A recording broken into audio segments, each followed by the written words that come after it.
Embrace the tranquility as we begin with a timeless verse. Be still, and know that I am God.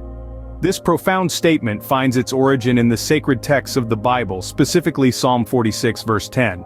It's a verse that has resonated across ages and cultures, serving as a beacon of light in the tumultuous sea of life. Now, what makes this verse so unique? It's its universal appeal, a call to quietness, to contemplation, and to an understanding that transcends the physical and enters the realm of the spiritual. Regardless of who you are or where you're from, this verse holds a message that can guide you on your journey. It's not just a whisper from the past, but a shout from the mountaintop, a call to pause in the hustle and bustle of our daily lives and to reflect upon the divine. As we delve into the depths of this verse, allow its profound wisdom to sink into your consciousness. Dive into the literal interpretation of "Be still, and know that I am God." Let's take a journey into the heart of this timeless verse. By understanding its literal meaning, we can tap into a deeper level of tranquility and spiritual awareness. At first glance, "be still" may seem a simple directive, yet it is a profound invitation to silence, to calmness, to tranquility of mind and body. In the rush and noise of our modern lives, stillness can be elusive. But when we consciously cultivate this state, we open the door to a deeper understanding of ourselves and the world around us. And then there is the second part of the verse, "and know that I am God." Here, the concept of knowing is not just intellectual, it's experiential. It's not about comprehending a fact, but recognizing a presence, a higher power, a divine force, a spiritual reality, whatever term resonates with you. So how does this literal interpretation apply to our daily lives? Imagine a moment of stillness in the midst of a hectic day. You're not trying to solve problems or make decisions, you're simply being, breathing, existing. In this quiet space, you're not alone. You sense a presence, a benevolent force, a whisper of the divine. This is what the verse invites us to experience. Stillness allows us to step back from the drama of life. It gives us a vantage point from which we can observe our thoughts and emotions without getting entangled in them. It's not about denial or avoidance, but about gaining perspective. And in that stillness, that calmness, we can find space to recognize something beyond our individual selves. We can sense the interconnectedness of all things, the divine thread that weaves through every aspect of existence. Knowing that a higher power is present doesn't mean we relinquish responsibility or stop striving. It means we act with a sense of purpose, guided by an understanding that we are part of something larger. In the silence and calmness, we can find the presence of the divine. Now, let's explore the metaphysical interpretation of the verse. In the world of metaphysics, the verse, "Be still and know that I am God," assumes a profound significance. It is seen not just as a command, but an invitation, a beckoning to transcend the tangible, the physical, the material world we are so accustomed to, and connect with a divine entity, a supreme reality beyond our sensory perceptions. This supreme reality, often referred to as God, is not confined within the walls of a church, a temple, or a mosque. It isn't limited by the representations we've carved in stone or painted on canvas. It is the ultimate reality, the source of all existence, the very fabric of the cosmos, boundless and infinite. The verse, therefore, is an invitation to step beyond the boundaries of our physical existence, to still the incessant chatter of our minds, to calm the storms of our emotions, and to quiet the turbulence of our desires. It is a call to silence, to stillness, to serenity. In this silent space we are urged to know, to understand, to realize that the ultimate reality God is. The knowing here isn't intellectual, it isn't about gathering more information or accumulating more knowledge. It's experiential. It's about direct perception, direct experience of the divine. This metaphysical interpretation of the verse helps us understand that the divine isn't something external, something far removed from us. It is within us, around us, in every breath we take, in every beat of our heart. It encourages us to go beyond the surface, beyond the superficial, beyond the apparent, and delve into the depths of existence, into the heart of reality. It prompts us to discover that beneath the fleeting, the transient, the ephemeral, there lies an eternal truth, a divine reality. Beyond the physical realm, there lies a deeper truth, a divine reality.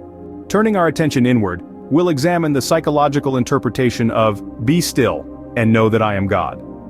In the realm of psychology, stillness often refers to a state of inner peace and tranquility, a gentle hush that descends upon the mind, quieting the ceaseless chatter of thoughts. It's in this profound silence, this psychological stillness, that we can truly know ourselves, and in doing so, connect with something far greater. The verse "Be still, and know that I am God" can be a powerful prompt for self-realization. It urges us to quiet the tumultuous sea of our thoughts, to still the waves of worry, doubt, and fear that so often storm within us.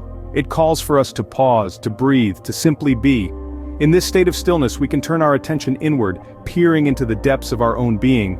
This interpretation encourages self-reflection and awareness. It's about tuning into our emotions, our desires, our fears, and our hopes. It's about acknowledging our strengths and accepting our weaknesses. It's about understanding that we are not defined by our past mistakes or future anxieties, but by who we are in the present moment. In this process of self-discovery, we can find a deep sense of peace and contentment. We begin to realize that we are not separate from the world around us, but interconnected with all of life. We see that we are not small, insignificant beings, but rather parts of a vast, divine whole. This psychological interpretation of "Be still, and know that I am God" is not about religious doctrines or spiritual beliefs. It's about the journey of self-discovery, about finding peace within ourselves and recognizing our connection to the divine. And so, as we delve deeper into ourselves, as we discover our own inner peace and realize our own divinity, we find that knowing God is not about looking outward, but inward. It's not about searching for something outside of ourselves, but about uncovering what's already within us. The journey towards knowing God starts from within. Lastly, let's appreciate the universal appeal of "Be still, and know that I am God." This ancient verse, rooted in the biblical text of Psalm 46:10, has a profound resonance that extends far beyond its original context. It's a timeless message that speaks to the heart of humanity, regardless of religious or spiritual affiliation. It's a call to inner peace, self-realization, and the divine connection that's present within each of us. Consider for a moment the first part of the verse, "Be still." In our fast-paced, chaotic world, these two simple words invite us to pause, to quiet the noise of our external realities, and listen to the silence within. It's a universal sentiment, echoed in the teachings of Buddhism's mindfulness, the Hindu practice of meditation, and even in the secular mindfulness techniques popular today. Now look at the second part of the verse, "and know that I am God." Here we find an invitation to acknowledge and recognize the divine within us. This idea is not limited to Christianity. In fact, it aligns with the Hindu belief of Aham Brahmasmi, which translates to "I am the universe," and the Buddhist concept of Buddha nature, suggesting that every being has the potential for enlightenment within them. Even for those who don't subscribe to a specific faith or belief system, the idea of a divine spark or universal energy is often embraced. So, what makes this verse universally appealing? Its power lies in its simplicity and depth. It doesn't demand adherence to a specific doctrine or dogma. Instead, it gently guides us towards a path of peace and self-realization, offering a moment of respite from our hectic lives and reminding us of our innate connection to something greater than ourselves. This verse then is more than just a line from an ancient text. It's a universal call to stillness, to awareness, to divine connection. It's a reminder that regardless of our diverse paths, we're all part of the same cosmic journey. Irrespective of our beliefs, the verse invites us all to a journey of inner peace and divine realization. As we conclude our exploration of "Be still and know that I am God," let's revisit the key insights we've gained. We've journeyed through the literal interpretation, where we discovered the verse's call for surrender and recognition of a higher power. This led us to the metaphysical interpretation, where we delved into the idea of God as a universal consciousness, a truth that transcends physical reality.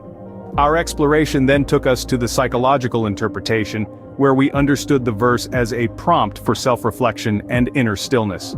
In this stillness, we can truly connect with our inner selves and the world around us. Finally, we looked at the universal appeal of the verse. Regardless of individual beliefs or spiritual practices, the verse's timeless wisdom to find peace and divinity within ourselves resonates with us all. Remember, in stillness, we can find the divine within and around us. Until next time, stay calm and stay connected.